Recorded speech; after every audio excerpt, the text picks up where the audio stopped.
Hey all, Kurt Sasso here from TGT Media at Fan Expo Canada 2013. We're joined today by the wonderfully talented Tara Tallan from Galaxion. How are you doing today, Tara? I'm doing great.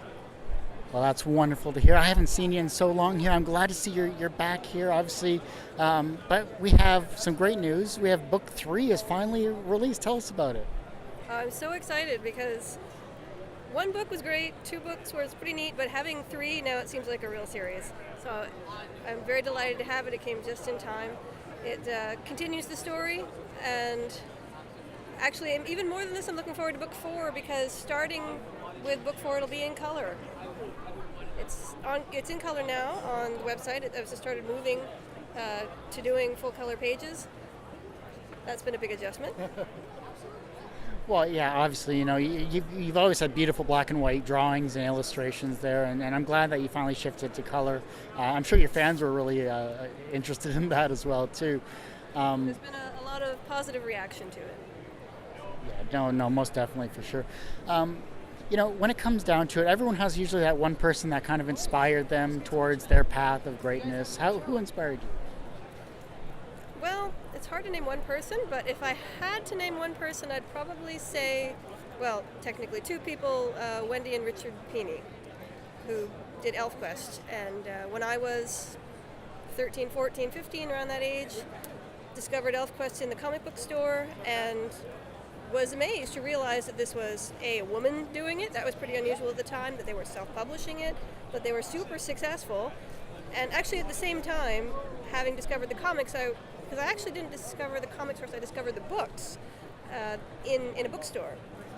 They're early graphic novels, and I think they even had a prose novel out at the time, and I was blown away by it, and collected them all, and I think she was a big influence on me.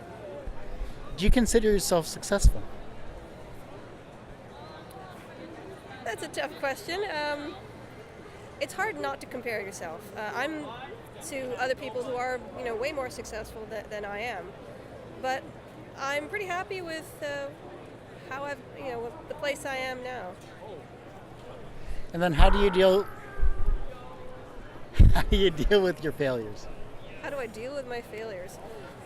I mostly just crawl into a corner and cry for a while, and then move on. Constructively, I guess. Yeah. Constructively cry in a corner, yes. And when it comes down to it, the younger generation are coming through here. Obviously, they'll look to you for inspiration. But how can they become inspirations themselves? How do young people become inspirations themselves? It's part of it is the simple formula of just work hard, keep going, and pay it forward. I think has been a good mantra for me. I remember when I was first starting out, getting advice from big name people, and you hear stories about people meeting their creators, and they didn't have such a good experience. And I was fortunate to have good experiences talking to some of my some of the comic creators that I really liked, and they gave me good advice, even though I know in retrospect that I was kind of an idiot at the time. But I think now I try to not sneer when I see people with their little stick drawings and say, isn't this cool? And I say, well, yeah, that is cool. I'm glad that you're doing something. So I think that's important as well, to share what you've learned. Tara, thank you so much for taking the time to do this. Hope you have a wonderful fan expo here as well. And what's the website we can go to obviously take a look at this wonderful comic? You can find Galaxion at www.galactioncomics.com. Thanks so much. Really appreciate it. Thank you.